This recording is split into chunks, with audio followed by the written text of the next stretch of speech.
G'day and welcome to Reality Check in the continuing series of full-length interviews with the people who were part of our UAP primetime special Hunting UFOs. Today it's Lieutenant Colonel John Blitch. He was another of the interviewees who strongly backed the credibility of our primary interviewee in that story, Jake Barber. Colonel Blitch has an impressive CV. He's a former Pershing II nuclear missile battery commander, a Special Forces detachment commander, and he was a troop commander at the Combat Applications Group, otherwise known as Delta Force, one of the most elite units in the US military. For those who are unfamiliar, Delta Force is a top Tier 1 Special Mission Unit along with the Navy's DevGRU, that's the SEAL Team 6, and the US Air Force's 24th Special Tactics Squadron. It's very rare to get someone with a Delta Force background speaking on the record and willing to step forward, like Colonel Blitch. John's also been a program manager at DARPA, the Defence Advanced Research Projects Agency, developing an expertise in artificial intelligence and tactical mobile robotics, as well as advanced camouflage systems for the individual warfighter. He holds a bachelor's degree in environmental engineering, a master's degree in math and computer science, and a second master's degree and doctorate in cognitive psychology. This is not some ordinary grunt. He's an open-minded cognitive scientist who also served as a visiting professor at the US Air Force Academy, as well as a consultant for the White House Office of Science and Technology Policy, NASA, and other agencies. And as you'll hear today in this full interview, he also has a forthcoming book on the abduction phenomenon, in which he tells the story of his own encounter with non-human intelligences, NHI. Here's Colonel John Blitch. So, Colonel John Blitch, it's an honour to be talking to you. Well, thank you. It's an honour to be here with you. Tell me a little bit about who you are. What's your background? Well, I guess, let me see. In a nutshell, I'm an Army nuke turned, I guess, Green Beret, dabbled in hostage rescue, turned robot geek, turned cognitive psychologist. You were at the one stage at the very top, one of the elite of America's special operations peoples. Well, I wasn't. I was part of that unit. I would say that I was tolerated while I was there. But yes, I did serve there for about 3.5 years. Right. And in your time in the military, did anybody ever talk UFOs? No. I have never had any official discussions about UFOs or extraterrestrials or interdimensionals or anything. Did you ever think about it? All the time. Now, why? Tell our audience why. What happened to you?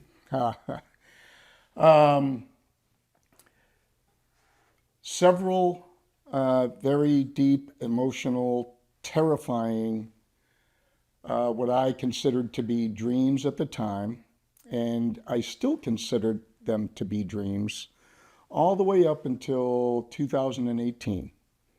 And there were several incidents that convinced me otherwise, that I could not scientifically attribute to dreamscape. What happened? So my dreams as a kid were terrifying beyond a normal fear. You know, I've been shot at, I've been in mock POW camps, slapped around. I've had a number of emergency response, very deep traumatic activities, pulling people out of wrecks. You were at Ground Zero, weren't you? Yeah, I was at Ground Zero. I was also at Ground Zero in two places. One was the Oklahoma City bombing. The other was at the World Trade Center the day of 9/11, that evening, actually. So I've had plenty of trauma and reason to fear. But these other experiences were terrifying to the point of paralysis. And so I can't dismiss them as I have and process them as I have with other traumatic experiences. Are you okay about talking about what you saw?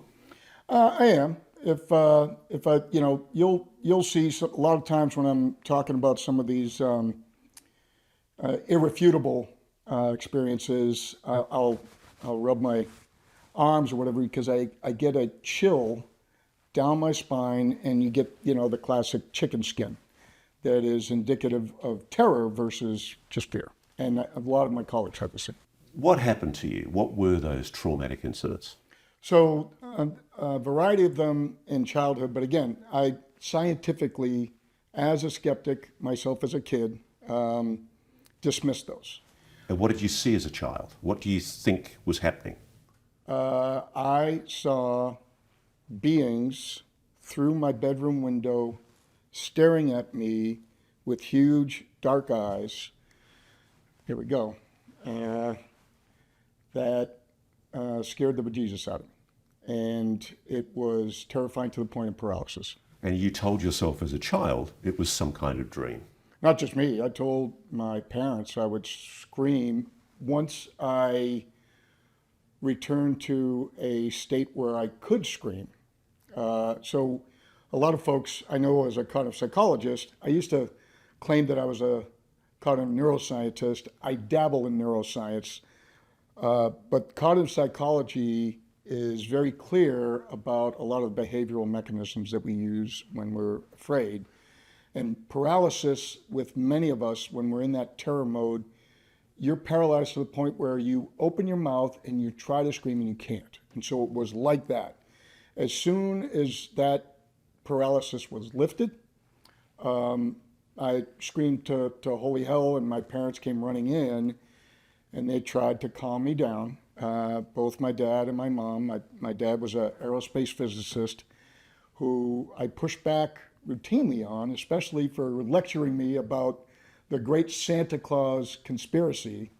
And it infuriated me that he was trying to push this ridiculous notion of this chubby guy orbiting the earth with a sack of presents like John Glenn, who he would lecture me to. So I didn't take a lot of what he was telling me, that there were no such thing as monsters, there are no such thing as little spacemen with big eyes, and there's no such thing as ant people, and just trying to calm me down. Much like I claim our government is doing to us about this subject. So let's start with that. Okay. Do you believe that we are being visited by non-human intelligences on this planet? So I like that you use that word belief, because there's a broad range between belief and knowledge. I asked you last night where and when you were born. And a lot of us automatically consider that to be a fact because we're told it time after time after time, and we're shown birth certificates. But I don't know that I was born in Idaho Falls, Idaho in 1959. I have to believe it because I don't have any alternative. But I do know that I attended Burke Elementary School in Peabody, Massachusetts in my young years. I know that I attended Peabody Veterans Memorial High School from all of the deep emotional experiences that I had. So emotion is a really, really important aspect of this. So I know that. The reason that I believe I'm going to say that I know that I was visited by non-human entities. I know that for a fact. From childhood? I believe in retrospect that those childhood instances were of the same nature, but I have three what I consider to be irrefutable experiences. Okay, let's talk about those irrefutable experiences. What convinced you that irrefutably there is a non-human intelligence that's been engaging with you in particular? Okay, number one, dreams don't cause bruises. And I woke up after a terrifying night with some very mysterious circumstances surrounded by prior to my going to bed. I woke up with 3 dark bruises on the inside of my right bicep. Not my left, just my right. And there was another bruise up here. And the only way that I can imagine those bruises occurring was with that sort of a grasp. A 3-fingered hand. 4 fingers, because one was on the back. I suppose, yes. Sorry. Yeah. I could not, and I racked my brain time after time to try to come up with some way that I could have those 3 almost puncture kinds of bruises on the. I can't even reach that. But there's another aspect of the anomalous behavior with that, and that is as soon as I got up in the morning, I went straight downstairs to get a video camera to film it, and that is totally anonymous behavior for me. Now I'm no, like a lot of tier 1 guys, I'm no stranger to the gym, but I've never done, bodybuilding or posing or any of the rest of that stuff. I've never taken a picture of myself in the mirror. Why the heck would I do that on that particular morning? It's not a rational behavior. Do you believe you've been abducted? That experience leads me to believe that. Yes, absolutely. Because I clearly didn't want to go if somebody, or a non-human entity, I think it was a biological robot, but I didn't want to go where it wanted me to go. So technically, that is the definition of an abduction, right? You never had any exposure to UAPs in the course of your operations Never. as a serviceman? Nope. I've been right in on a number of special access programs. I started one myself. It didn't get anywhere. It was canceled about a month after I started it. So I've been in that realm quite a bit, but none of it had anything to do with UFOs, aliens, or anything like that. What do you think of the idea that we are being visited by a non-human intelligence? I mean, why would a non-human intelligence, an alien being, sneak into your bedroom at night when you were a little boy? Yeah. So to me, it's a numbers game, right? When you look at the age of the Earth, when you look at the billions of stars seen by Hubble, and then galaxies seen by Webb, I mean, the numbers are just astronomical. So when all of that stuff, it makes no sense that we're the only. It's such an arrogant perspective to take that we're the only ones. So in and amongst all of that, a wide variety of visitors have come to our little island in the ocean, just like a wide variety of visitors came to the West Indies and came here and there. So here's the counter question I would pose to anybody that would ask me this. I pose to you. If you were part of a culture sailing from Australia, westward or eastward, wherever you want to go, and you come across an island full of life, are you just going to sit there, or are you going to study it? It is a natural curiosity that all beings have. And so I believe that at least one or two, from my perspective, 2 species are visiting us, and I feel like many other abductees, like a lab rat, that we are being prodded and poked and experimented with as part of scientific discovery.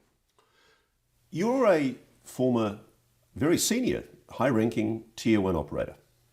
Okay. I consider myself middle management, but that's okay. You've had a top-secret SCI clearance at times? Oh, far before going into that world. I had a TSSCI and a bunch of other clearances as a nuclear weapons delivery officer. You were entrusted with guarding nuclear weapons and deploying them if necessary in Oh, combat. no, not just guarding them. I was a Pershing II missile battery commander. Not a very good one. I happened to be placed in charge. I was blessed with the opportunity to command troops on 5 separate occasions. The first one of those was as a Pershing II missile battery commander. But the particular point about people who are put in charge of nuclear missile silos, nuclear missile batteries, is you have to be emotionally stable. Yes, and the way that we establish that is through the Personnel Reliability Program, the PRP.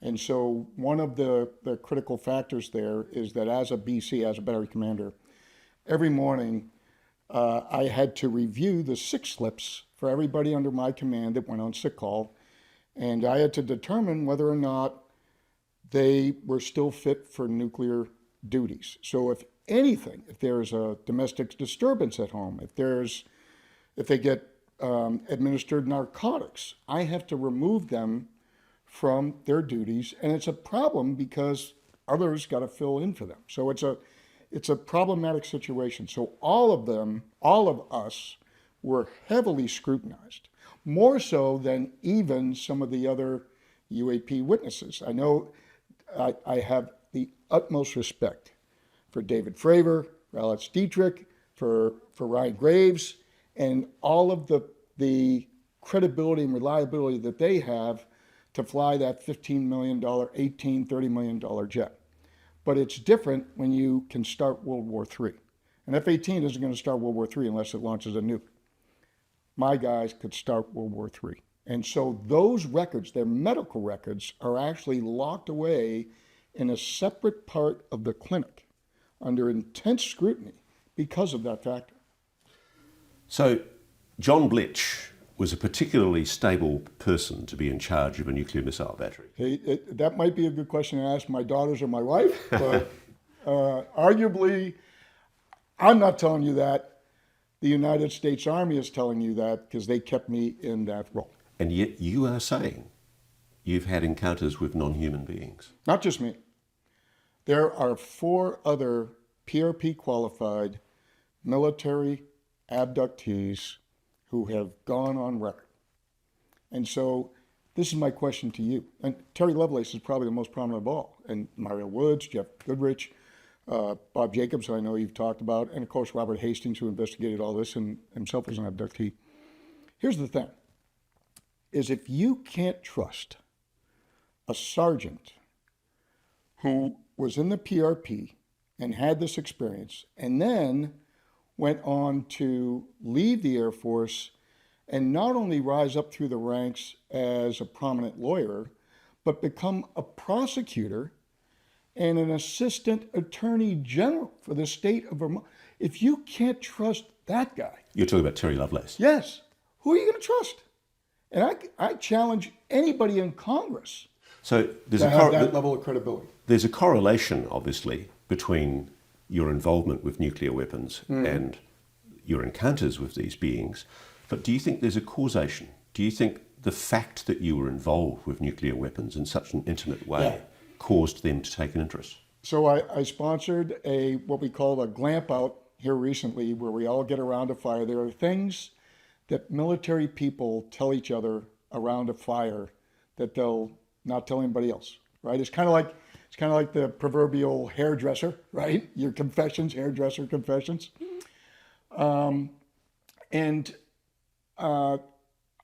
We bantered that around. We've been around the horn collectively.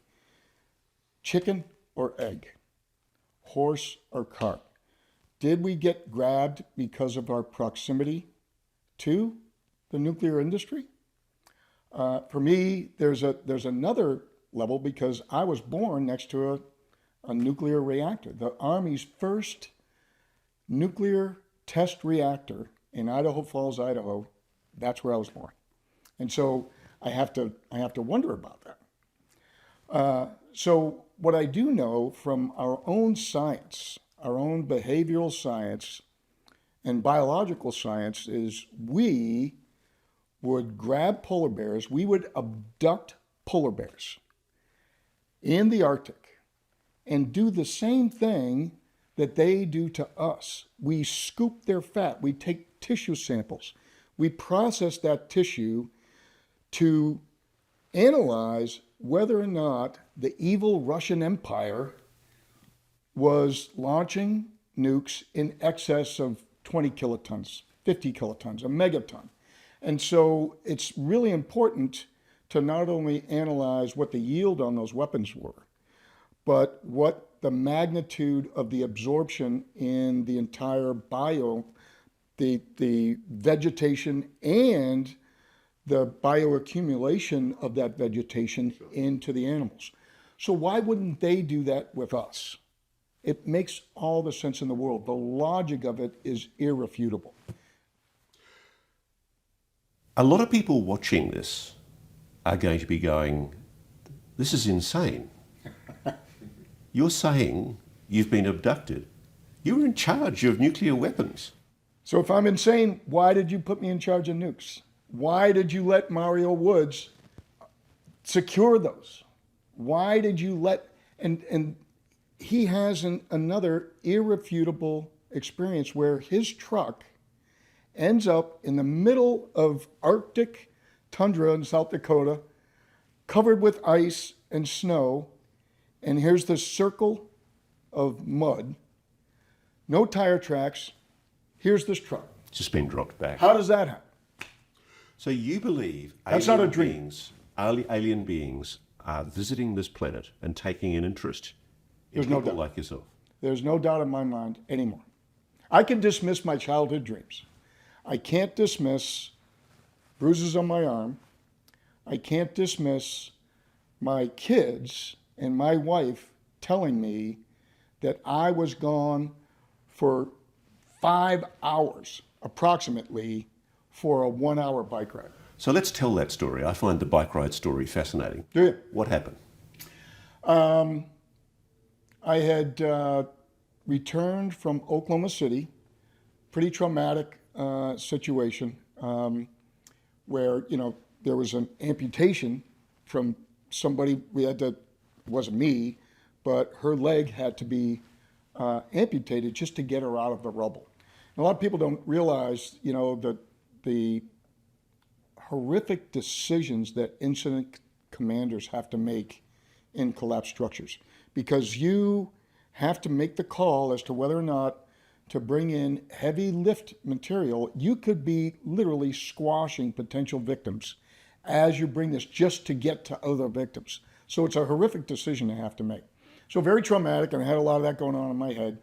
So I adopted a mountain bike ride meditation protocol on the weekends to ride from my house, which happened to be in a little sprawling little yuppie kind of suburb of Denver called Highlands Ranch. And at that time, in 1995, MacArthur Ranch was an undeveloped area.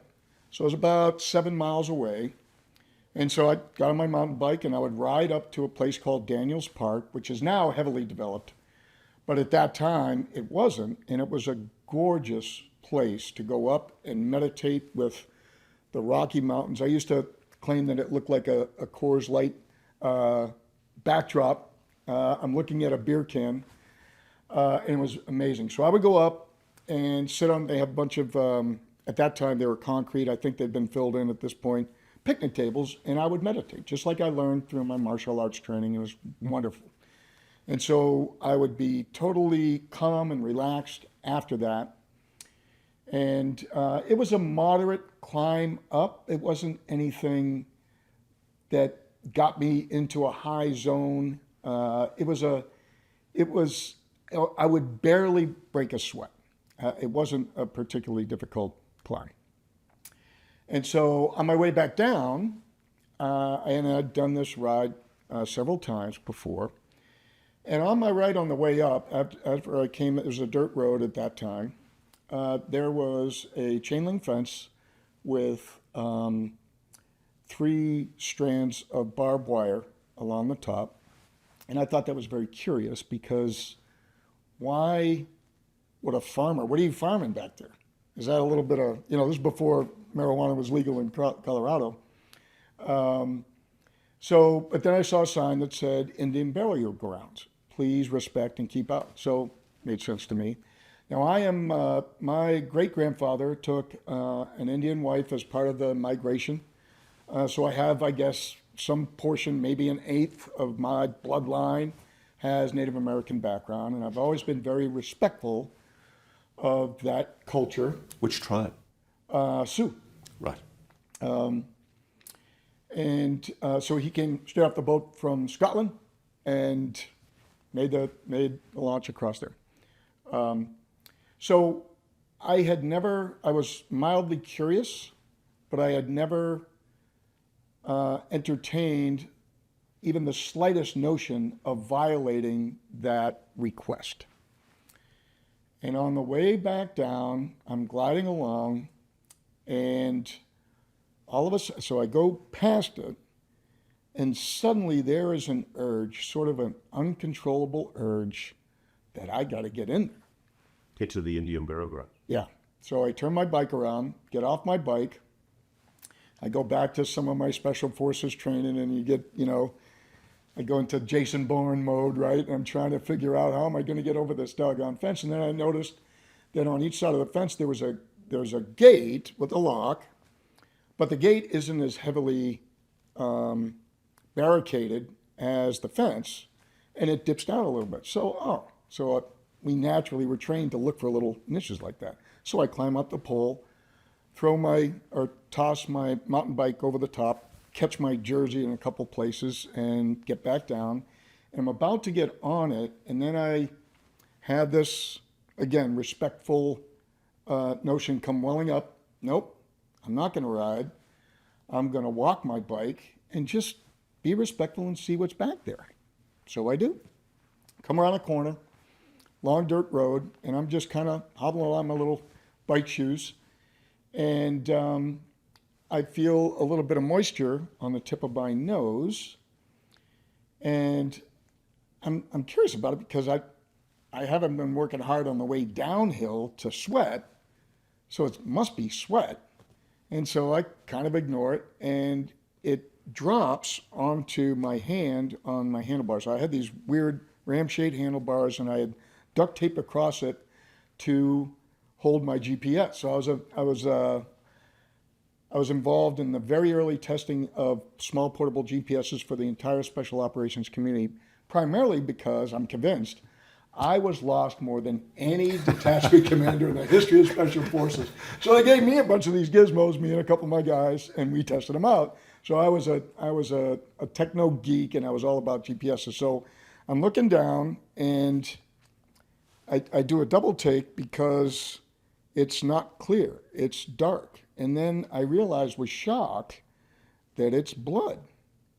And so all of a sudden, I get this kind of a gusher, bloody nose, which I had not had since I was a kid. Now, I have had my nose broken on multiple occasions, twice by women, believe it or not, testing for my black belt, and in a relay, a medley relay where I think I was swimming butterfly, and the other gal hit me in the face on the way in the water. So it's not unconscionable or abnormal, but it was abnormal in the sense that I had gone a year. We had been living in Denver, for a year. So it wasn't, that I was desiccated from the high desert air. And it was sudden, and it was vigorous. It wasn't a slight drip. So it was just kind of weird.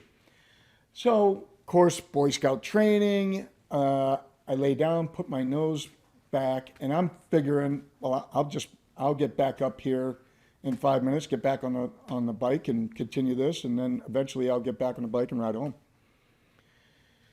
And as soon as I lay down, I am out.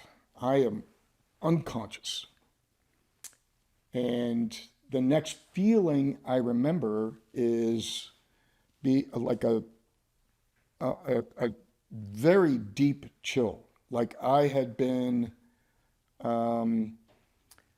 sleeping outside a sleeping bag. I was chilled to the bone. It was a core temperature problem, and so I bolt upright, And I grab my bike, and there's a light, so that this road had turned like this, and so I was at this corner, and I did a very curious, again, anomalous behavior that I can't explain.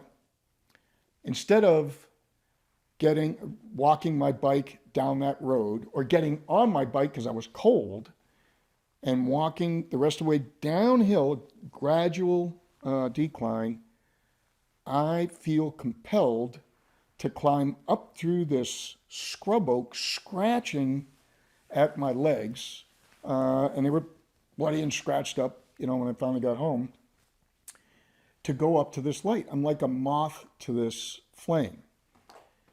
And now I was a graduate student at the Colorado School of Mines. I was still on active duty, but Colorado School of Mines, naturally, I'm used to seeing mining apparatus. So my mind goes there, and I think, oh, this must be a drill rig. I'm not sure why people would drill at night instead of during the day, but I'm not thinking any of that. I'm just like, okay, so I am naturally, again, drawn to this thing in an anomalous behavior to go uphill through a crazy route to get up onto this plateau. So I get up there, and I see what I think, but it's a very fuzzy memory, is a fuel truck. And so I walk my bike along, and I purposely put my bike between me and the truck. There's something about the truck that doesn't feel right. And I position the bike, and as I go past the cab, I look into the cab because I want to talk to somebody and see what the hell's going on. And what I remember in my mind's eye is a red plaid shirt. And I don't have a image of the face. I feel like it's a male presence, but I don't have an image of a face. Is it human? I don't know. At that point, as a conscious memory, I don't know. What I do remember is stopping, becoming terrified, and not wanting to go anywhere closer to the light. And I turn around and I sneak my way back around the back of the truck, and there's some sort of activity over here, and I sneak my way back around the back of the truck, and I am dragging my bike through scrub brush until I finally come upon an open road. It was the scrub there, the scrub oak there would have been very difficult. I don't like the word impossible. I don't like ever, always, or any of those absolutes. But it would have been very, very difficult for me to even get one pedal stroke through it. So I made my way to this dirt road, and as soon as I got to that dirt road, I jumped on that bike, and again, with sheer abject terror, pedaled that bike as fast as I could to get the hell out of there. Huge adrenaline rush. So I make it up this gradual incline, and now I'm coasting down this dirt road. Never mind, it's taking me in the opposite direction. I need to go home. I just need to get out of there. So I remember coasting down this road, and I'm thinking, okay, well, it's after dark. It can't be that long after dark. I mean, it was the middle of the afternoon for crying. It was a nosebleed. It's not like I was knocked unconscious. I didn't fall off my bike or anything that would have explained that longer term of unconsciousness. And as I'm riding down, I start thinking about, oh, geez, Cindy, my wife, is going to be worried about me. So I probably ought to call her because it's probably later than I think it is. So as I'm coming down and I see this lone ranch house off to the right, as you may know, a lot of the ranch world leaves a light on, right? It's the old Red Roof Inn, we'll leave a light on for you. And there was one light on. And so I deviate, and I'm going to go up and knock on the door and ask them to use their telephone. This is 95, no cell phones. And and I stopped. I skidded to a halt because I suddenly realized there are no lights on in that house. So then I realized it has to be real late. It's not an hour or two after sunset. This is really, really late. So I get back on my bike and I cruise down and I finally make it to this hardball, which I now know is Highway 85, and I've taken this trip since then. And I hit the wall. It's kind of like a bonk during a bike race or any endurance race where you are just devoid of any fuel. And I was barely keeping myself vertical. So I'm cranking and I use an odd number of counts, 1, 2, 3, coast, 1, 2, 3, and I make it about a mile until I get to this, and there's another indicator of how late it is there's very little traffic. Every now and then, maybe once every 5 minutes, a car goes by. And I don't have any reflective lights or anything. This is an afternoon ride. So I remember climbing up this hill and there was a 7-Eleven, and I pull into this 7-Eleven, and I had some emergency cash on me, just typical mountain biker stuff. So I make it into the 7-Eleven, and in the front of the windows, I prop my bike up against it, and I notice that there's a police cruiser pulled up, and the windows are down. And as I'm walking, clicking along past this police cruiser to go into the 7-Eleven, because I'm severely dehydrated, I am dying of thirst. And so I thought I'd hear my name come across this police radio, which is weird. So I go in and I get 3 large 32-ounce orange Gatorade jugs.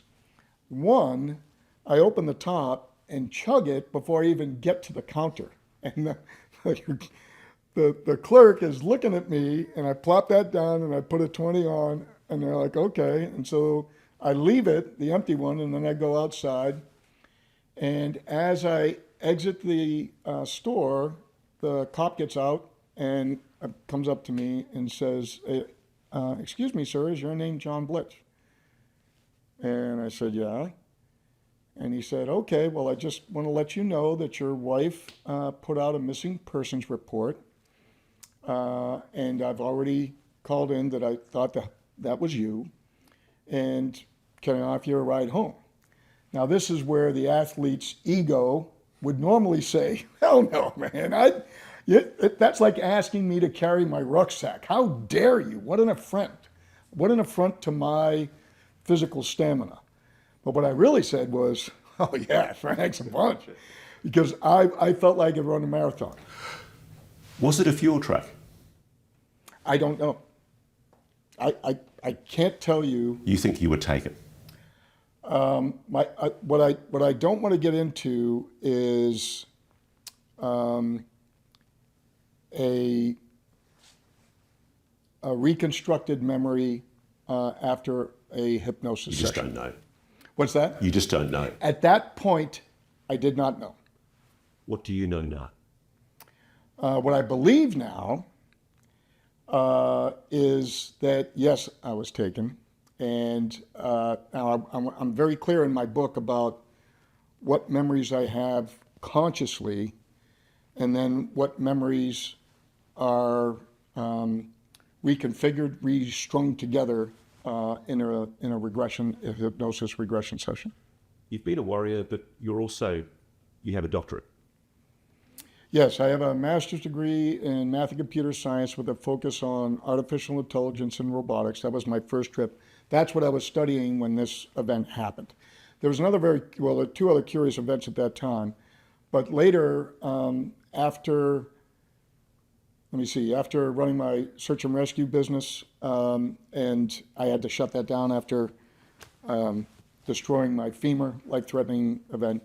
It happened immediately after Hurricane Katrina. I'd love to give you some wonderfully heroic story, but the truth of the matter is I was goofing around on a jet ski and ran it into a dock and broke my femur, got infected, had to lay everybody off. And then I went back to graduate school a second time for a second master's degree in cognitive psychology and a PhD in cognitive psychology. So you've got a master's degree in psychology.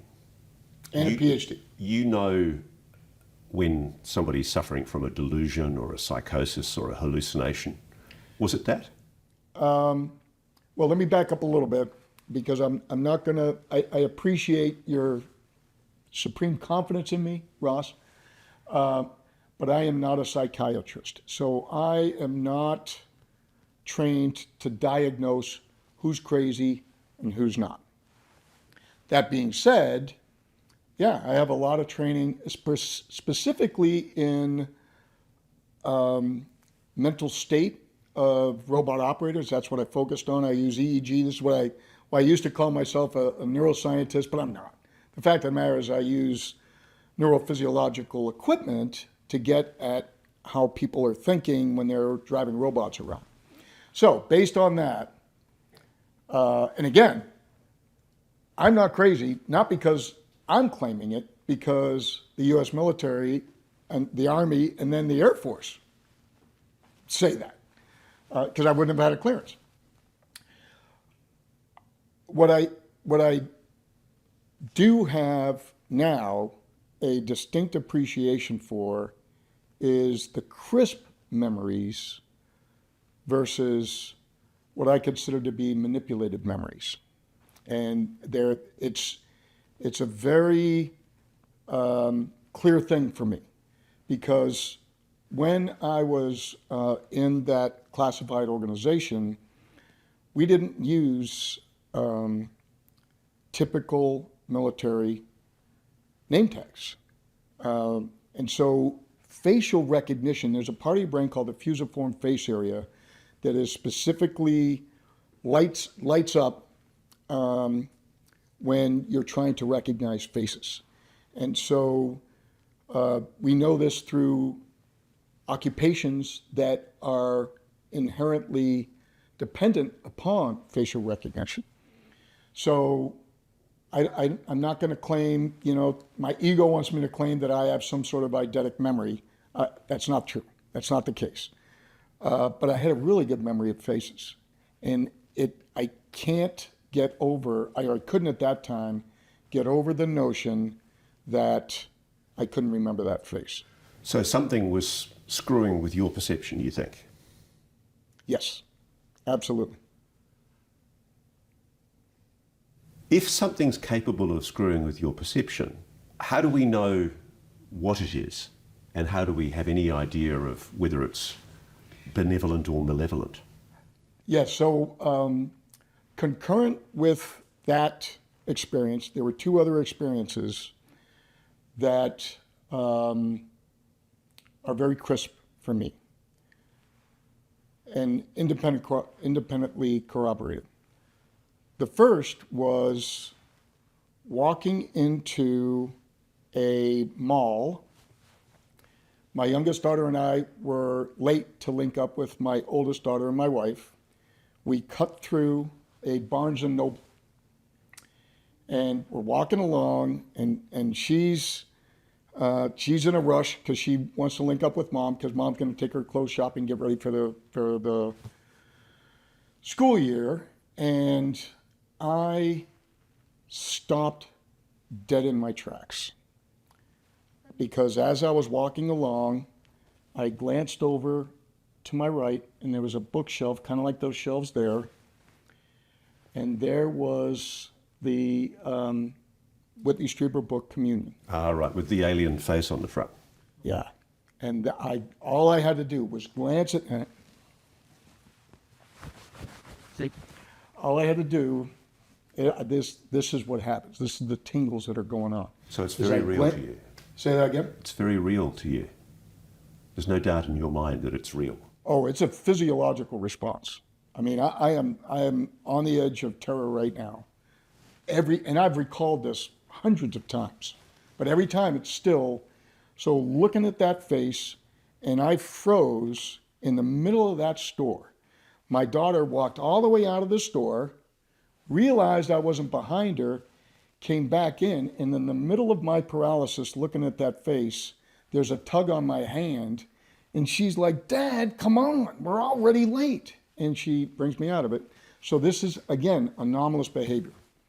So we go link up with my wife, and I turn right back around, and I go up and I buy that book, and as soon as I pay for it, I rip the cover off and I crumple it up and throw it in the trash. What had it done to you to make you feel that terror? I don't know. Do you think there was something, or was it just the look of the face, the strangeness of the face? So looking back through the childhood experience, that face was identical to the faces that were looking at me through the window. More anomalous behavior. I would have to close, almost in an OCD, like obsessive compulsive disorder type of behavior.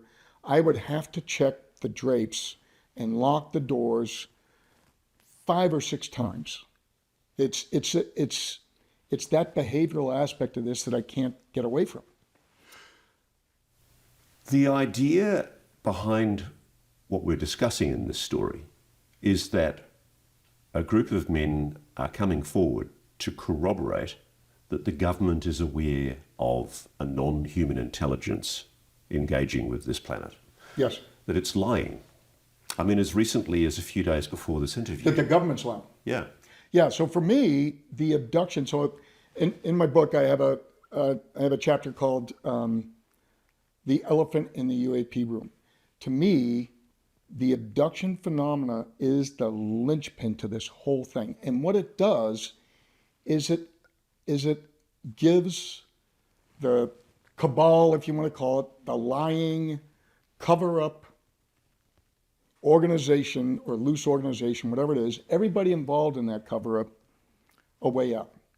And the reason is that there is nothing more terrifying as a parent to have your kids taken from you, kidnapped from you, while you are sitting there paralyzed, powerless to see it, powerless to do anything.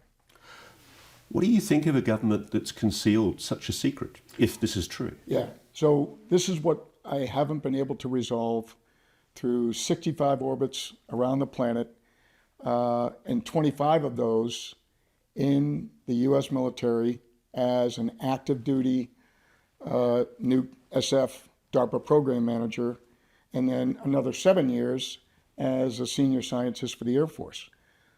The government is full of great people. They, especially the military folks, firefighters, law enforcement folks, none of them get paid enough for the risks that they take compared to other folks that, you take a high school class, the folks that go into the military versus the folks that go to law school or learn a trade and become million, gazillion, billionaires, whatever. There is a selfless service of joining the military. I know that a lot of the civilian world look at us kind of like Colonel Jessup from A Few Good Men. You can't handle the truth, right? The way we look at ourselves is, hey, look, we're more like kind of Rocky in the Balboa thing. Look, the world's not sunshine and rainbows. So this gives them an out that we can't protect you. What I want my government to admit to me is, sorry, we were powerless. I don't think we're powerless anymore. You heard Dave Grush's testimony about, you interviewed him about the crash retrieval process. I know you've recently interviewed some other folks with direct personal experience, not just watching reports, the folks that have been involved in that.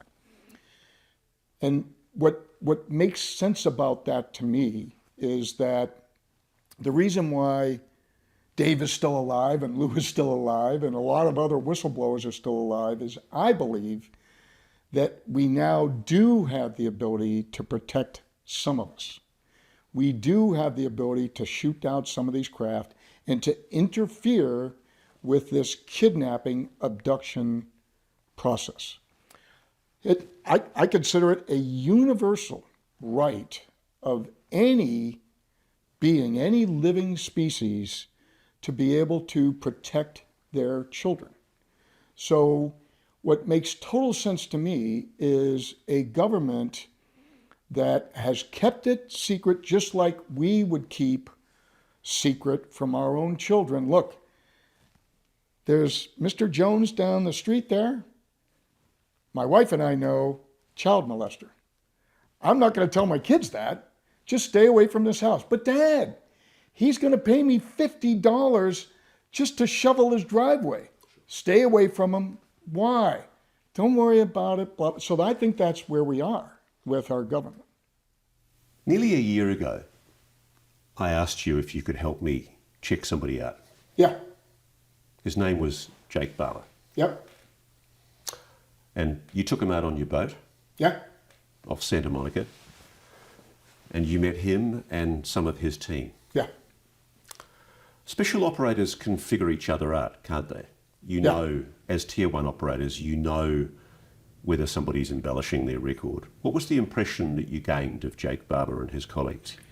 Well, so you asked me a while ago, or to give it some thought about why I believe it. Several reasons. Top of the list is demeanor. We do have that ability to recognize the way someone carries themselves and the way they present themselves. If it's one person, that's one thing. 4 folks all acting in that manner, hard to dismiss. Second is documentation. And the documentation that I have been provided from these folks lines up very consistently. And the third is the behavior. So you have demeanor as one thing. Behavior is another. So as a leader, I feel compelled to take risk first. So I laid out 3 forms of identification: my passport, my military ID, I think it was my, maybe it was my Air Force Academy ID and some of them. And without hesitation, every one of them laid out their ID. I was looking for a little hesitation because it was 4 against 1, and these guys could kick my butt up once, down the other. I'm worried that I'm gonna slit my throat and they're gonna dump me over the side and they're gonna sail my boat. I don't know, or to Australia. I don't know. So, so those points, but the key aspect of it is that their stories connect the dots of why keep this a secret, right? Why are we trying to, so when you compare this to the Manhattan Project, right, which a lot of folks do, Manhattan Project was kept secret for 5 years. Thousands of people involved in that. 5 years. How the hell did we keep this secret? We're going on 80 years since Foo Fighters were originally reported. And that's one of the arguments that people often make to me, that it's impossible to keep this kind of thing secret. And it's not a secret. We're talking about it, aren't we? We're talking about it, aren't we? The secret is out. And it has been out from the get-go in open literature. So I think I mentioned to you, I'm kind of part of the invisible college. I've been studying this since grade school, reading my dad's books. He has, and what's interesting is he and I have both purchased multiple books. He passed away and I have inherited his library. And now I have duplicate copies of them. I would say 25% of that library is duplicate between the two of us. So everybody else, while they're on boring sentry duty and they're reading, comic books or I'm reading this. Could what you've experienced and Jake and his colleagues have experienced just be a bunch of Special Forces guys deluding themselves? Is it possible? Sure, it's possible. Is it probable? No. Occam's razor cuts through all of those. Every single, so when you're connecting dots, I liken this to my grandkids' sketch by numbers set, right? Where you got to connect 15 or 30 or 50 different dots. Their story connects all the dots. So the implications of these men's allegations, of Jake's allegations, the implications of Jake's allegations are that there is a UAP crash retrieval program. Yep. That we, the United States, together in collusion with some private aerospace companies, is concealing, lying to the American public and the world Sure. about the existence of non-human intelligence engaging with this planet. Sure. And I am okay with that. I was okay with that lie up until the turn of the century in 9/11. Because it is so terrifying. Look, lights in the sky, that's not terrifying enough to keep a secret. Even the fact that some of those lights in the sky are craft with beings on board, that's not terrifying enough. That's not something to protect society from. Kidnapping, plucking children from the bed with their parents, or off of a mountain bike, or while they're at school, the aerial school. I know you're familiar with all of those, and of course the Westall case. Whistle. Yeah, I know you're familiar with all those. That is a level of terror that would threaten any sort of society. So this is interesting. You think that one of the reasons for the government cover-up, and it's only a very small number of people, obviously, in the government who do know about this. I doubt a lot of presidents have been told about this secret. You think that a large part of the reason for the cover-up is because the abduction phenomenon It is the reason. is real. It is the linchpin to this whole thing. Imagine you're Harry Truman, 1947, pieces broken out all over, and you get brought, or you are shown, wreckage of egg-shaped craft, discs, avocado-shaped craft, and bodies inside that are clearly not human. And mixed in with that are human body parts. What are you going to do? So you've heard that allegation. Oh, there are many stories about that within the special ops community. Because we're the folks, in Vietnam. So during Vietnam, there was friction between the Air Force and the Army, in particular, and the Marine Corps, where if a pilot went down deep in the jungle and the closest Americans to that pilot happened to be a Marine platoon or a Special Forces ODA, an A-team, they were retasked. Never mind setting an ambush over here. You got to go get this pilot.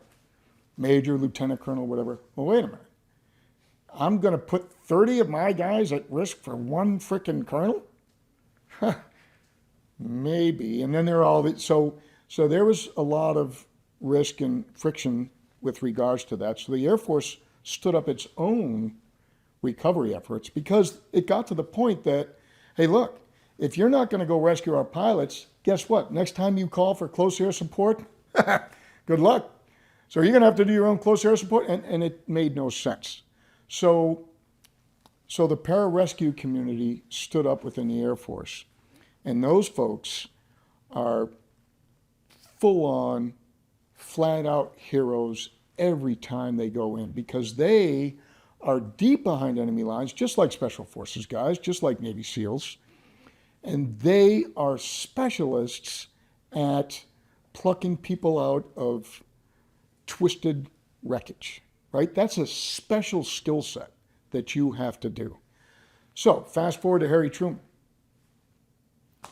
If we shoot down another one of these things, and I am here to postulate, again, this is a belief, not knowledge, that we were playing with radar at White Sands and Wright-Patterson in a variety of these things, and we were cranking that power up, not with the intent to shoot anything down, because we can't shoot down our aircraft with that. We don't have electronics that are vulnerable to that.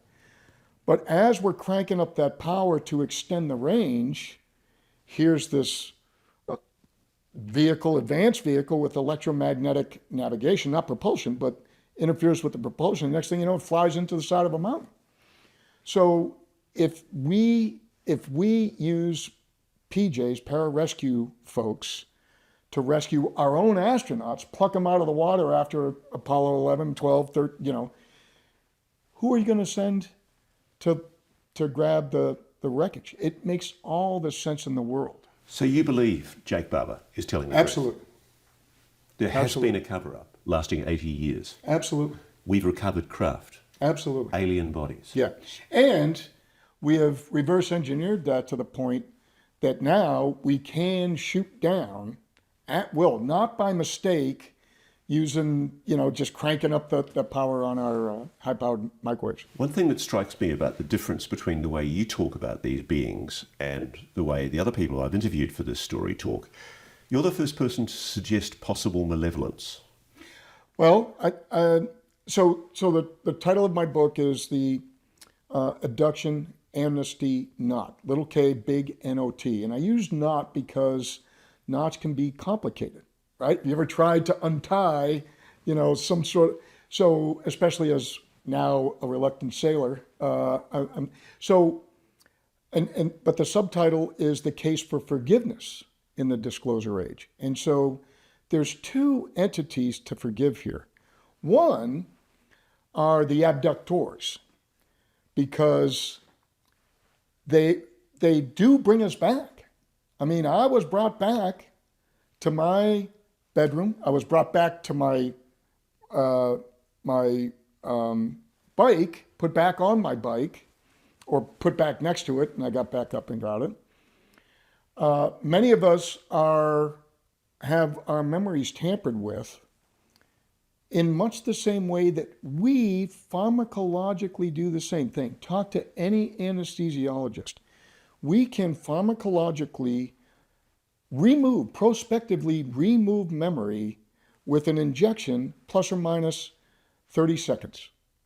So I've happened to had 21 different surgeries to repair my Humpty Dumpty body, a lot of it with my own just lack of skill. And I can tell you several cases where I know that occurred. So if we can do that right now, it makes all the sense in the world that with directed energy, fine-tuned to the hippocampal region and all of the memory consolidation networks in our own brains, it makes sense that they could do it. And so one sign of benevolence is to remove the memory of the trauma. Look, I told Lou this.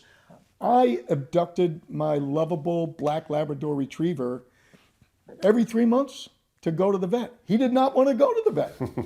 He had the equivalent of the bruises on his arm. I don't know if he had bruises under his coat of his harness, but I had to drag him in there for good reasons. What you're suggesting begs the question. There will likely be secrets that lie behind what's happened inside the legacy retrieval program. Sure. That many people will find confronting. Sure. But is any of that sufficient reason not to reveal it? Well, so let me ask you this in an analogy.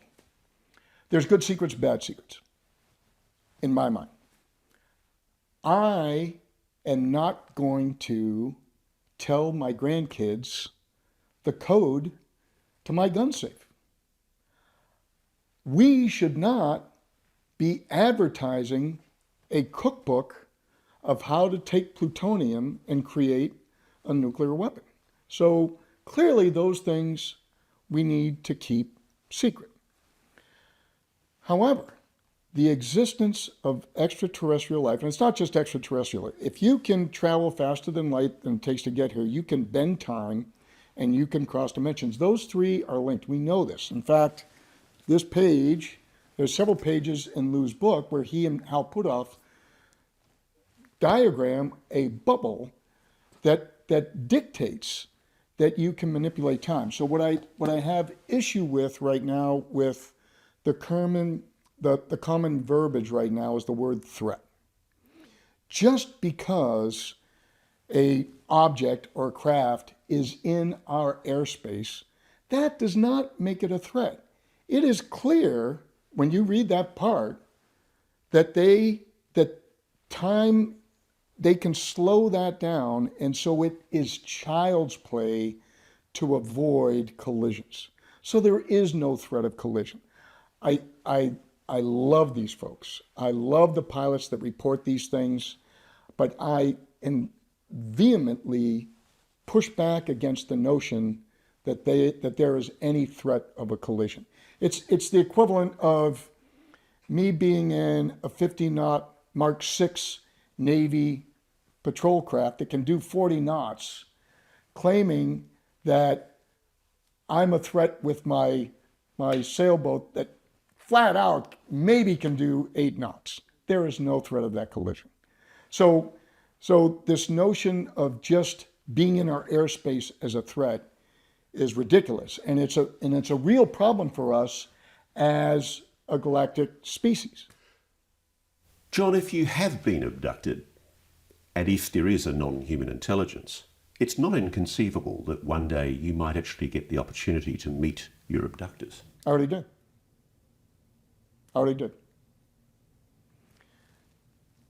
A tall, 7-ish foot praying mantis looking being was upset with me and was this chastising me. This was during one of your abduction events? This is right around the same time as this mountain bike incident. It was the environment that I thought it was in my bedroom on the third floor of a split-level house, and it came through a sliding screen door. There was a deck out there, 3 stories up, no stairs down, and just walked right through the door, was standing over me. And again, I was terrified, frozen, paralyzed to the bed.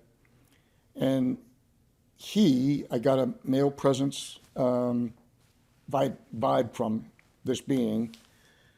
And he's just looking at me very intently and explaining to me, look, this body that you got, it is just a soul housing group. It's a brain housing group.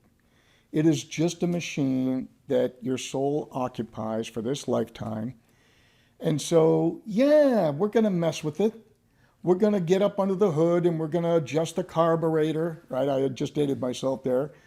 We may swap a couple of parts out, but we can't steal you. We can't steal your soul. We can't steal your consciousness. So quit screaming and writhing around and let us do our frickin' job.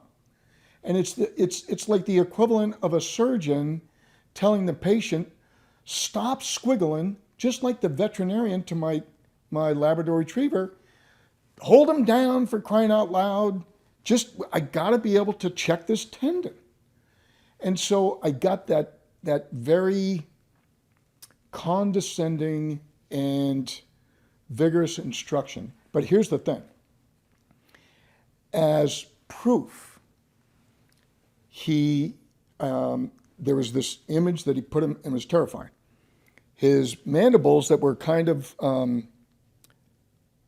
behind like a casing or a shell opened up, and he starts grabbing chunks of my cheek, and he's ripping it, and there's blood spattering on the wall, and I'm feeling the tug, and I'm feeling this flesh, and the whole time he is conveying to me, see, we can't get your soul. We could do a lot of damage to your body if we want to. We don't. We're trying to help you, but this is how bad it could get. So stop squiggling around and let us get this done. And was that physical damage to your cheek real? No, I felt the tugging, and I had the visual, again, a false, fuzzy memory. What do you think of the people that have concealed this secret? I think the vast majority of them are heroes because they were doing it for the right reasons. The reason why people kept the Manhattan Project secret was not because you're going to threaten them with jail. That doesn't work. out of 100 people, you threaten everybody with jail, there's going to be a 10 to 20% that are just, they're going to do it anyway. If you can explain to them that it's in the best interest for society, they'll keep it a secret. I think that's what's happened here, that a large number of the folks in this are unwitting.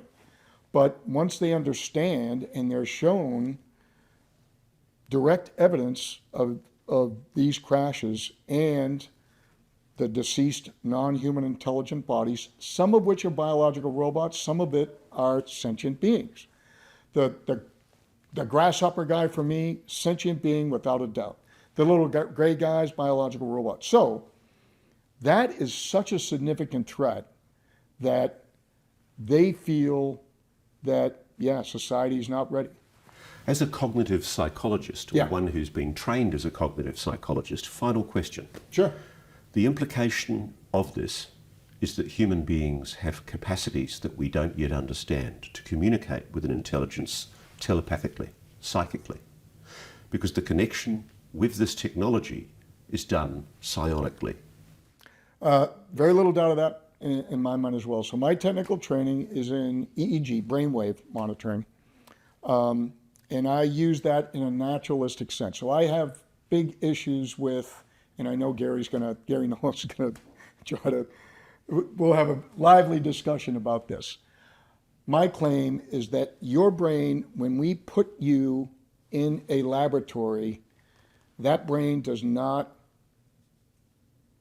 act the same way as when you're in a non-laboratory setting.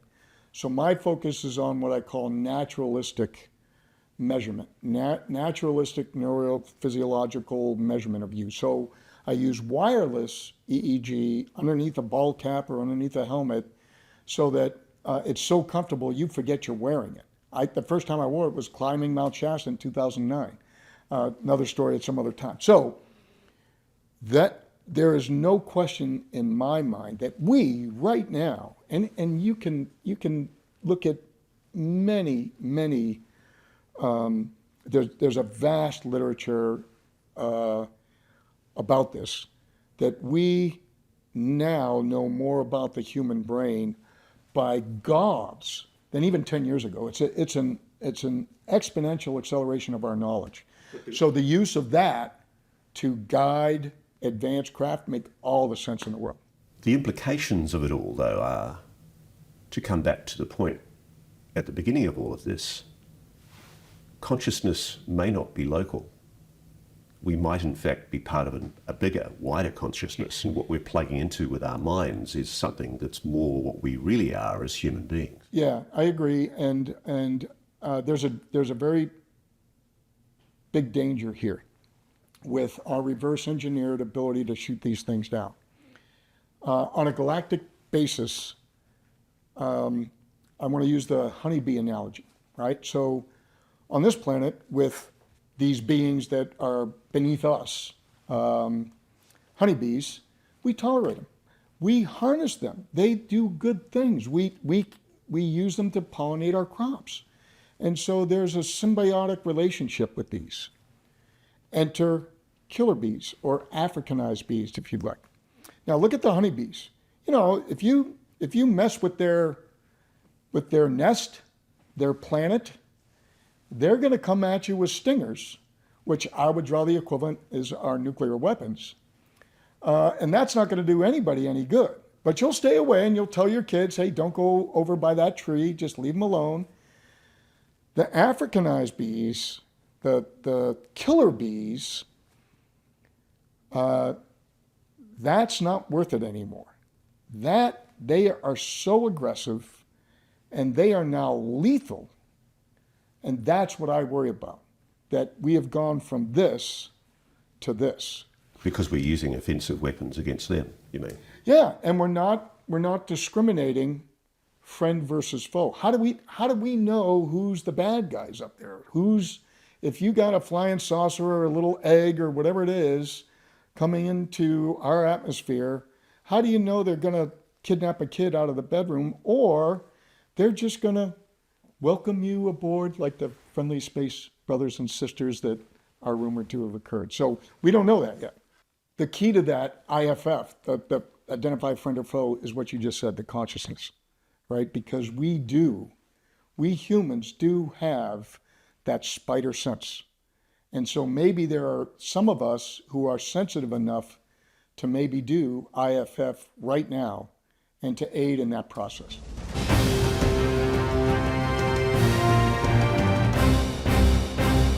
Hello and welcome to Reality Check. I'm your host, Ross Coulthard. Well, what a week. I can hardly believe the pace of developments. We've just had a statement from the White House where they've, for the first time, given a definitive statement on the drones, the mystery objects that have been buzzing the skies of not only New Jersey, but pretty much the entire east coast of the USA, the entire continent, and much of the planet. But if you believe the White House, it's all explainable. And apparently it was authorized. These were drones that were authorized to be flown by the FAA for research and various other reasons. Let's take a quick listen to the statement from the White House earlier today. Before I turn to questions, I do have news directly from the President of the United States that was just shared with me in the Oval Office. From President Trump directly, an update on the New Jersey drones. After research and study, the drones that were flying over New Jersey in large numbers were authorized to be flown by the FAA for research and various other reasons. Many of these drones were also hobbyists, recreational, and private individuals that enjoy flying drones. In time, it got worse due to curiosity. This was not the enemy. A statement from the President of the United States to start this briefing with some news. Okay. You've heard that statement from the White House.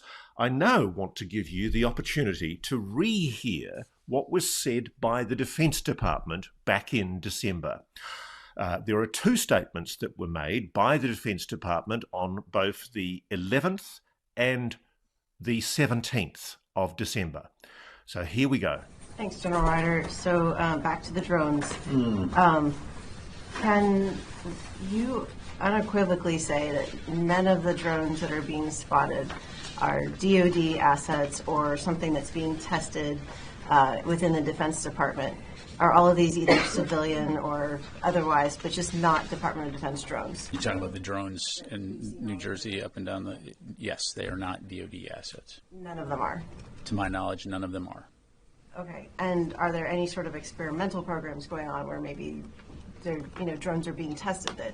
To my knowledge, no. Okay. What about the ones that are flying over military bases at this point? Have there been any possibilities of collecting what sort of information these drones are doing or anything like that? Yeah, again, just to kind of put this into context, and I know that our colleagues at the White House, FAA, DHS, FBI have all made this point. So over 1 million drones registered in the United States, and on any given day, approximately 8,500 drones are, in flight. And so the vast majority of these drones are going to probably be recreational or hobbyist. They're going to be commercial drones, used in things like architecture, engineering, farming, or they could be used for law enforcement. Is it possible that some of those drones could be up to malign activity? It's entirely possible, but the vast majority, that is not, the case. And in the case of drones flying near or over U.S. military installations, that in and of itself, just given the volume of drone flights we see on a given day, is not something that's new. We take all of those seriously. We will typically, when we detect them, attempt to classify them and take appropriate measures.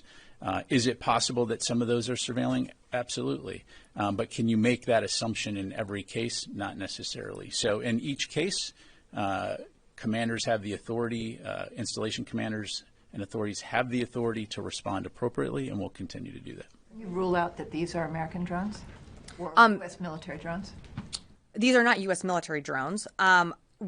Again, this is being investigated by local law enforcement. What our initial assessment here is that these are not drones or activities coming from a foreign entity or adversary. Representative Jeff Van Drew, who is a Republican from New Jersey, was just on the air saying that Iran launched a mothership probably about a month ago that contains these drones, and that mothership is off the coast of the east coast of the United States. Is there any truth to that? There is not any truth to that. There is no Iranian ship off the coast of the United States, and there's no so-called mothership launching drones towards the United States. Now, in my book, it's absolutely clear that the statements made by the Pentagon in December categorically contradict what has been said today by the White House. There's an old saying in my line of work that the cover-up is often worse than the actual conspiracy. And in this case, you really have to question what on earth is going on. I've been talking to people in New Jersey, New York, Long Island for a long time now, and whatever these visitors are, they've been around since Thanksgiving and Christmas, and they're the guests that never left. I'd like to now bring in the mayor of Belleville Township in New Jersey, Mayor Michael Millam. So, Mr. Mayor, you've seen those quotes from the White House and then the Pentagon. They do appear to contradict each other. What's your take on what's going on, and what's your view on the drones crisis? I mean, it's disappointing. You know, here on the ground as mayors, there are 500 mayors strong here in New Jersey. We are the closest to the ground. The people are coming to us for answers. And sadly, our federal government is failing us. Our state government is failing us. I mean, come on, just listen to that most recent statement. We've been waiting now, 8 days for disclosure on this matter. And we're told that the drones that were flying, past tense, were flying. Last night, there were multiple drones over my house. So I don't know what they're talking about when they say were flying, and then they're flying for other various reasons. What could the other various reasons be? We have miles and acreage in the Midwest where you could fly anything you want experimentally and test and do your research there. Why are they flying over northern New Jersey, right dead smack in the middle of our airspace? We still have more questions than answers. And unfortunately, this is sad, and this is not the disclosure that myself and many others were looking for. I have to admit, it is an amazing disappointment to see a president who has campaigned so strongly on his willingness to confront what he calls the deep state. And he appears to be so supinely rolling over and willing to accept and acquiesce to the wishes of the national security state on this issue. Frankly, I'll say it, I don't think the explanation from the White House washes. It contradicts categorical denials from the Pentagon that these were any kind of Defense Department or military drone, or indeed any kind of experimental research. If in fact in December the Defense Department was telling the truth, the implication is that the Defense Department itself was being misled. Can you think of any explanation that fits into the account given now by the White House that these were authorized drones, authorized to be flown by the FAA for research and various other reasons? Can you tell us what you were told by the FAA and the FBI and the Department of Homeland Security? Yeah, I mean, listen, point blank, Homeland Security said it's not us. The federal government told us point blank, these are not federal operations. Those two things were told to us point blank in a mayor's only briefing here in New Jersey, whereby our state of New Jersey, our own governor, couldn't get answers from the then Biden administration. I mean, come on, the Biden administration couldn't tell our governor, wink, wink, these are us, we're doing research, these are our drones. Come on.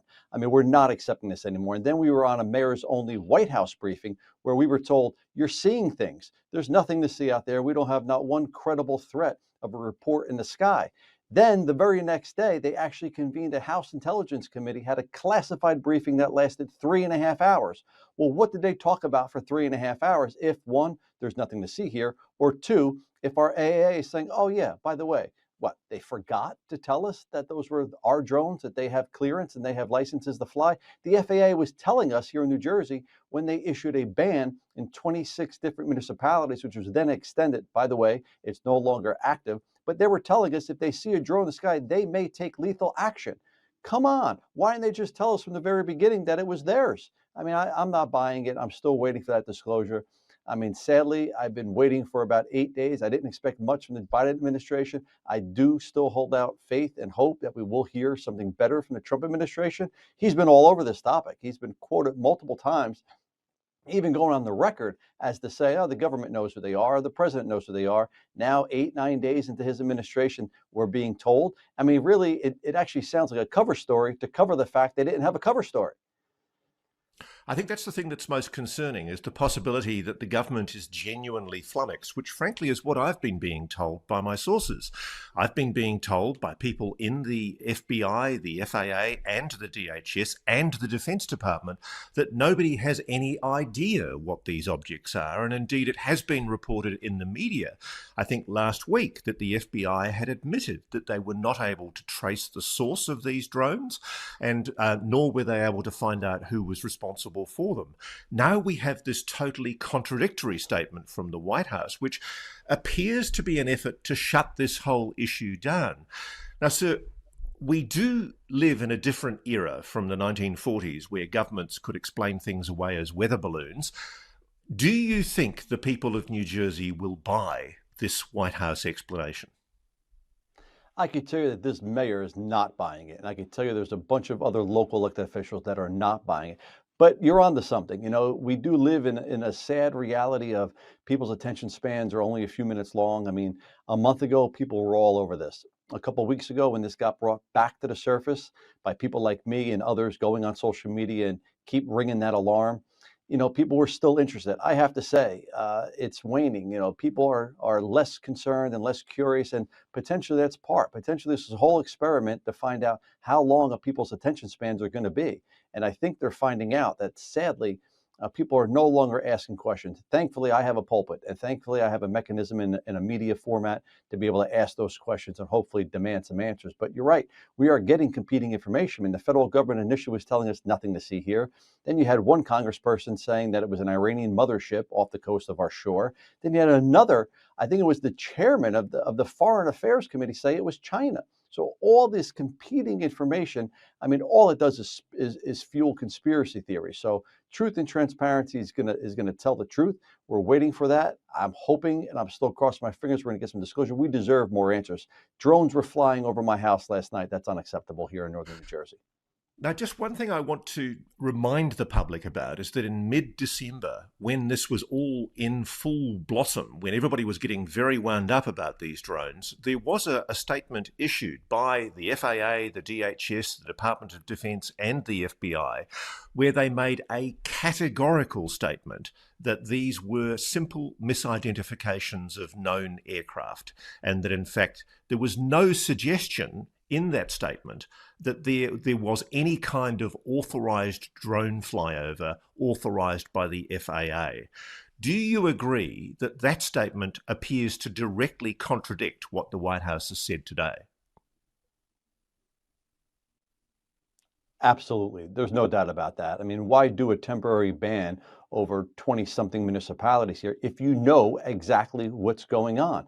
And why not just say it? I mean, the fact they're telling us they were flying and various other reasons. I mean, I've been saying for a long time, we're no longer questioning who's doing it. I had believed that these were government assets from the very beginning. Unfortunately, we don't know why. Why are they flying over urban spaces like here in northern New Jersey, densely populated areas? We have plenty of places they could do training exercise, plenty of places they could do research. What is it they're looking, or dare I say, sniffing for? The other concern is that there have been military bases closed down, not just over New Jersey, but across the continental United States. The Picatinny Arsenal over New Jersey, there were so many overflights over there that the commander confirmed that there were 11 illegal incursions that were directly over the base. By any definition, they were gross incursions that posed a national security threat. Does the assurance now from the White House that these were authorized drones put your concerns to rest, sir? I know they don't, but I just want to hear it from you.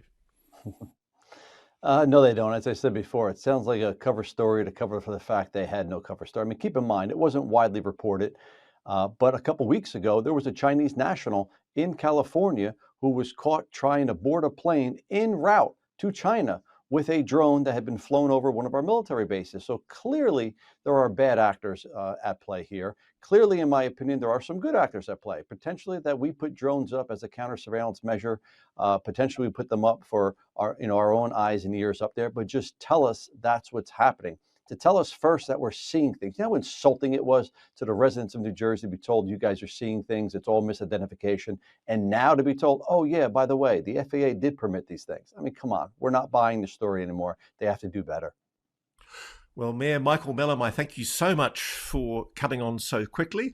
And I somehow think, knowing the people of New Jersey, they're not going to take this sitting down and just cop it. I suspect that if these drone incursions do continue, and as you say, they haven't actually abated at all. The other misleading thing I think that was being said was that these drones ever went away. They never went away.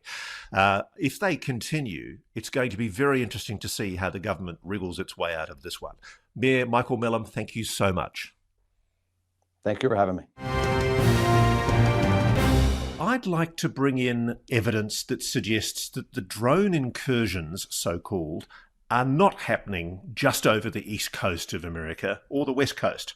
They're happening all over the continental USA, as well as, frankly, the United Kingdom, Western Europe, Japan, Russia, China. And today, I'm bringing you a local police chief from a little town of 2,112 people called Ord in Nebraska, in Valley County, Nebraska. Chris Grooms was the police chief in Ord until December, and he's got some very interesting accounts from local residents of a spate of drone sightings that took place around 2019-2020. Chris, welcome to Reality Check. Good to have you here. What were and are local residents seeing in the Ord City area? Well, to this day, they're still popping up here and there. A deputy that still works with the Valley County Sheriff's Office, just as recent as December 2024, had filmed some pretty odd stuff. Back in 2019, 2020 is when they were very active here in the Valley County Ord area, and even to the west of us, about 100 miles, there was some counties that were also seeing the same stuff on the same nights at the same time as we were. So clearly, it wasn't just a bunch of hobbyist kids or people out flying their drones. These were large drones. They were small ones. They were bright lights in the sky. They were orbs at times. It was madness for about 17 days. So it was a very specific period of time. It was what, over 17 days, you say? Yep, approximately 17 days. Yep, about December, I think 24th to about the 21st of January. So that was from September 2019 through to January 2020. December 24th of 2019 to about January 2021 of 2020. Right. And the thing that really strikes me, reading some of those reports that you've got from locals that you've very kindly shared with us, in some cases, people were seeing anything between 6 to 25 objects at a time. Yep. Even here in Valley County, there's a town southwest of Ord that's still in Valley County called Arcadia. And one of the nights, a couple of the off-duty officers, to include an off-duty state trooper and an on-duty deputy with Valley County, including the sheriff, they witnessed anywhere between 40 and 50 essentially surrounding the town. 40 and 50. And these are they large drones, these, or is there a variation in the different types of drones? I think mostly that night they were of a smaller version. But some nights they were very large. Some of the larger ones seemed to hang out by themselves. But then in a different location, maybe 20 miles away, 15 miles away, there'd be some smaller ones. But that night there was 40 to 50 that were counted by the sheriff, the deputy, an off-duty deputy, and the state trooper. Now, as I recall it, Chris, way back in around about 2014, 2015, there was a huge spate of sightings of alleged drones over the Midwest, over Nebraska, Dakota, North and South Dakota, and it was never explained. It went right across to Colorado. And there was a series of sightings by police. The FBI were involved. Local TV got video of it. And there were never any answers. Is it possible, I'm just devil's advocating here and searching for an answer, is it possible that because locals knew about those earlier sightings, these people are misguided, that they're misdirecting themselves, that they're looking at prosaic objects like aircraft or objects like stars or satellites and misidentifying them? You know, sometimes we're very suggestible as humans. Could it be that, do you think? Well, obviously some of those calls did happen, but we would do our due diligence and investigate into it. And a lot of that did happen in other counties, but there was times where you had multiple witnesses, you had deputies, sheriffs, police officers witnessing things with their own eyes. And these things weren't 30,000 feet up. They weren't in space. They were at 60 feet, 100 feet. They were right there. And oh, go ahead, Ross. No, I was going to ask, and what exactly were people saying that they were seeing, including some of your deputies? It varied. My personal experience on a call, I saw a large, bright orange red light in the sky at about 100 to 150 feet, and it had moved roughly 3/4 of a mile away. It was away from me and had moved directly in front of me 3/4 of a mile in about 2 to 4 seconds. And wow. It was at about 100 feet. It made no noise whatsoever. And I tried to pursue it as it continued to head south out of our county. And I couldn't catch it. I never really got a good look at it. I couldn't tell if there was wings or a tail or anything because it was just so bright. It was just a big bright light. If an object moves in 2 or 3 seconds, 3/4 of a mile, that's an extraordinary rate of acceleration, isn't it? Yeah. So I talked to some pretty intelligent people with the UAP Disclosure Fund, some super awesome, intelligent guys. And they've pretty much estimated that this thing could have been moving anywhere between 350 to 750 miles an hour, if not even faster. Now, unless you've got a jet turbine-powered drone with the kind of jets that sit on a 737 or a 747, there is absolutely no way a conventional drone can move that fast, is there? Not in my experience, and I spent 11 years almost active duty in the military around jets, helicopters, C-130s, C-17s, Predator drones, and even when those things are at 20,000 feet flying above you, you can still hear them.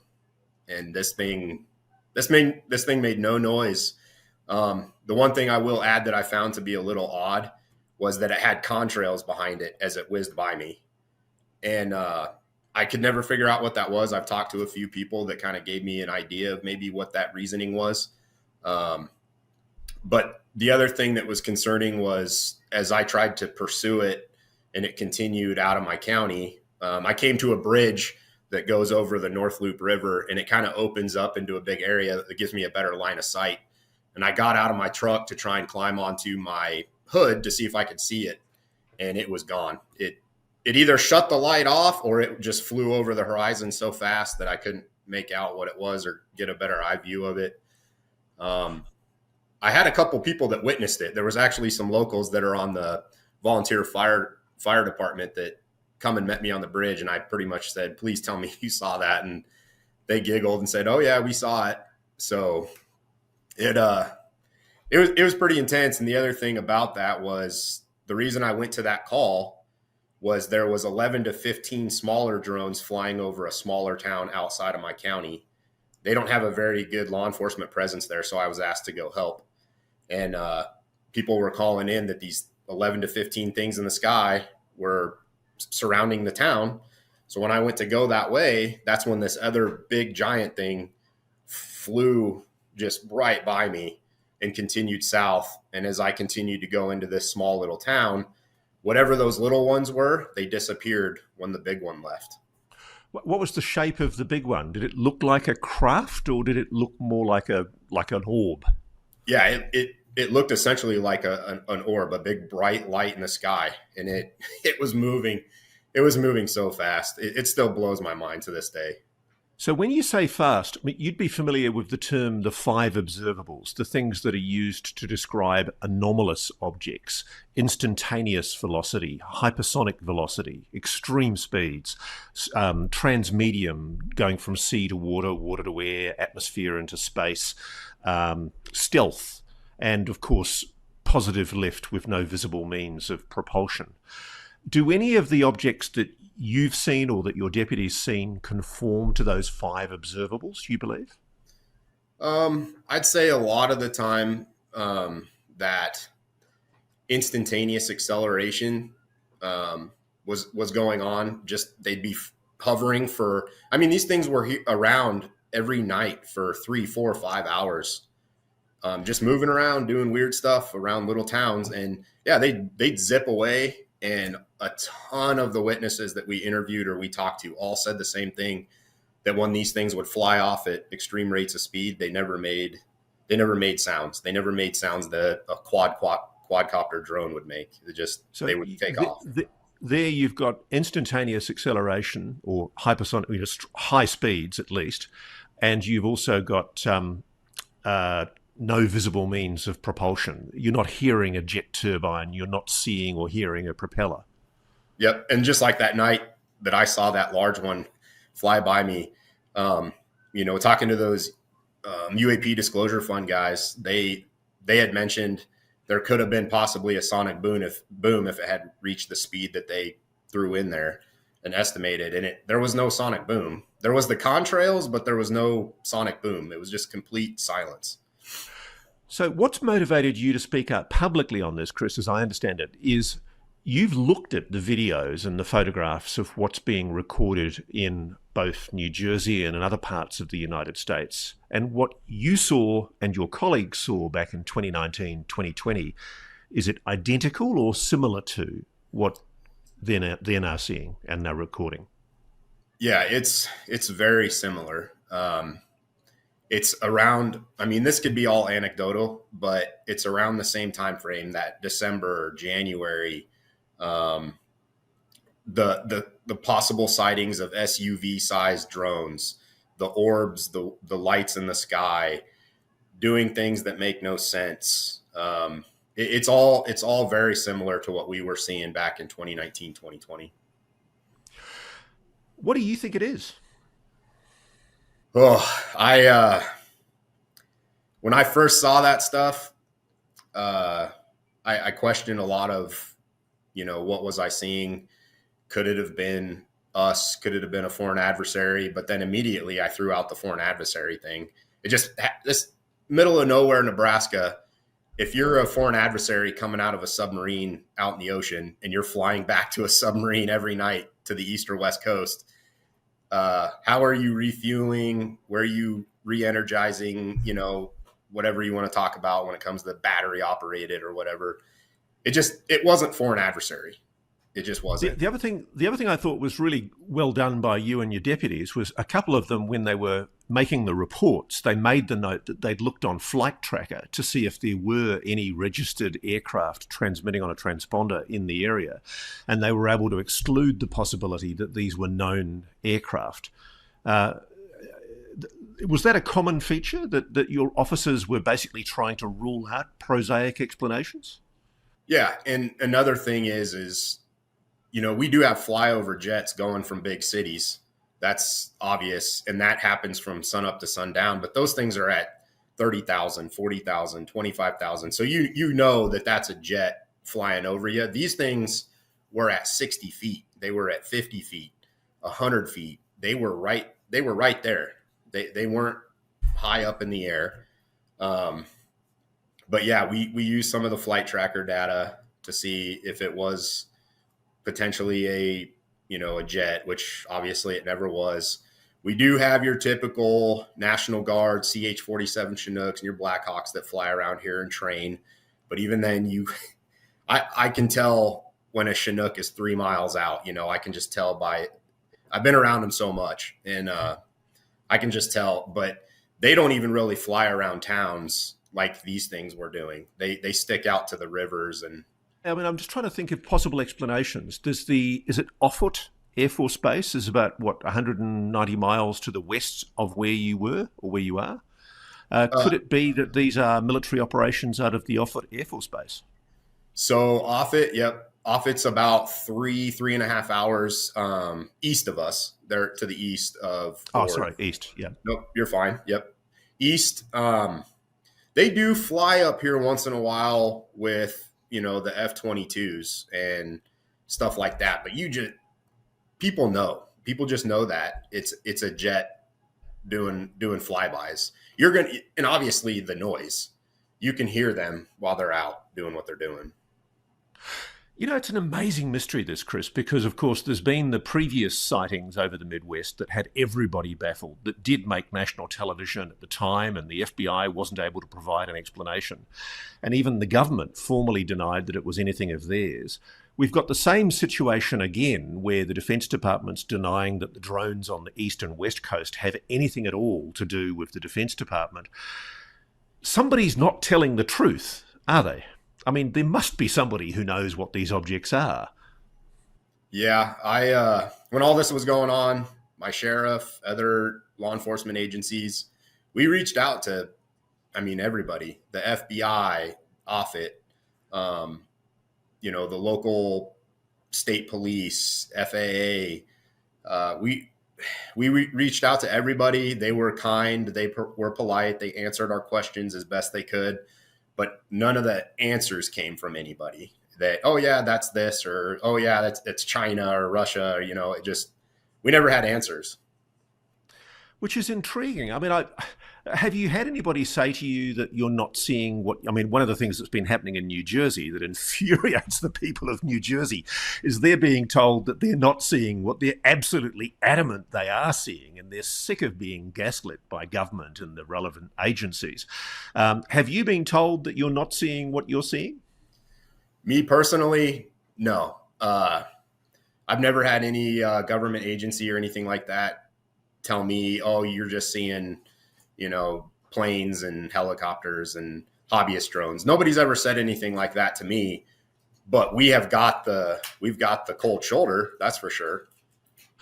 Now, the thing that really puzzles me about this is you've got a major airbase, which has previously been the subject of UFO sightings very relatively close to you within a few hours' drive. You're a person with extensive military experience. You've worked in the US Army as an infantry squad leader, as in the airborne infantry as a team leader and a squad leader. Whatever you say about this, the fact that there are anomalous objects moving at extraordinary speeds, nobody's accepting responsibility from them, and they're within a few hours of one of the major, I suspect, nuclear-armed military bases in the United States.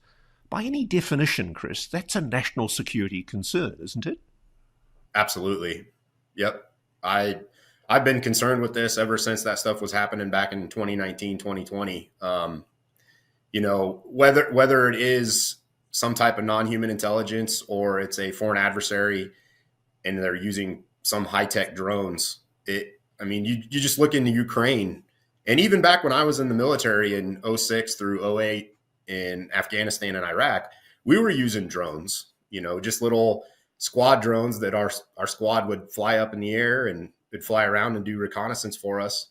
But you just think about out here in Nebraska, we don't have any, where I'm at, we don't have nuclear facilities right around my local area, but we do have ethanol plants, and there are hundreds and hundreds and thousands of pounds of chemicals, feed. You have, daily trains coming through with coal and picking up feed and stuff like that. If you just took one of these so-called drones and put 15 pounds of C4 on it and flew it into our ethanol plant, you'd have a major disaster. And I'm not trying to scare people or anything like that, but it's obviously something that we in law enforcement think about. That's what I find bewildering. We're obviously, the focus very much of this episode is to look at regions other than the ones that have featured prominently in the media, mainly on the East Coast in New Jersey and over New York City, where it's clear these drones have been seen not just in the last few months, but over many years, going back in some cases over a decade. And it's an ongoing mystery, and we never get answers. Government never really provides an answer. Do you think there is? I mean, I'm always intrigued by how governments work, and one of the great lessons I've been taught is always assume a screw up before a conspiracy. Is it possible, you think, that government just doesn't know what these objects are and doesn't want to admit it? I mean, I can speculate and say maybe that is the reason that they can't say nothing is they don't know. I'm open to any possibilities at this point, just because of the lackadaisical approach from some of the government agencies. I'm not saying that they're doing it on purpose, because maybe they just don't know. In this case, it looks to me like there's a national security concern, and I'm hearing this from good people like yourself and the police, the FBI, from local government, and indeed from the highest levels of government, and yet nobody seems willing to take control or take charge of it. It's a very curious situation. Chris, thank you so much for joining Reality Check, and I sincerely hope we can get some answers for you. Yeah, I appreciate it, Ross. Thank you. So we recorded that interview with Chris Groom before, of course, today's White House announcement, which basically suggests that we can all go away and stop worrying about the drones because it was all authorised by the FAA. And I asked Chris in the wake of that announcement what was his response to that. And he's authorised me to use this statement, quote, "It's an absolute lie, especially if you date back to Nebraska in 2019-2020, which of course is 4 or 5 years ago. Valley County is roughly 568 square miles. It has a less of a population than 4,500 people. The FAA was not doing research at that time, especially what these so-called drones were doing. They were not hobbyists, not to mention how many counties at one time were reporting the same thing at the same time, with 100 miles between my county, which was Valley County, and Lincoln County. We've been lied to again. I'm not a political guy. I did vote for Trump. At the end of the day, I'm not loyal to a person or a party, especially when they lie to the American people and the world constantly. I'm loyal to the citizens of my country and the Constitution."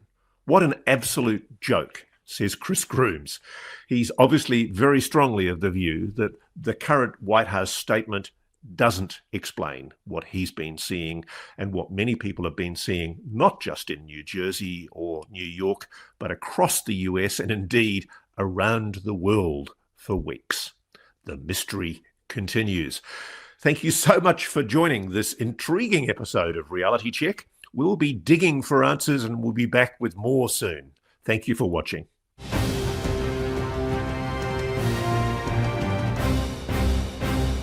Thanks for watching. Go to joinnn.com to find NewsNation on your television provider. And please don't forget to click that red subscribe button to ensure you get more of NewsNation's unbiased and fact-driven news coverage.